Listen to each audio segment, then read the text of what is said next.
दज्जाल अकबर किसी एक बस्ती को नहीं छोड़ेगा, पूरी दुनिया में घूम जाएगा सिर्फ 40 दिनों में,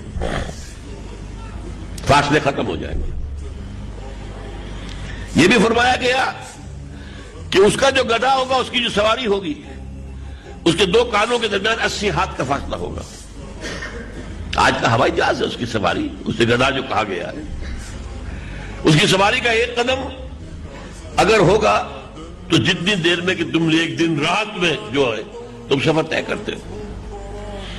फिर जब वो बात करेगा, इंसानों से खिताब करेगा, तो मशरिक और मगरिब के दरमियान सब सुनेंगे। और आज सुन रहे हैं? क्या आप अमेरिका में होने वाली तकरीब नहीं सुन रहे? क्या आप और पूरी दुनिया के किसी और कोने के अंदर होने वाला वाकया अपनी आंखों से नहीं देख रहे?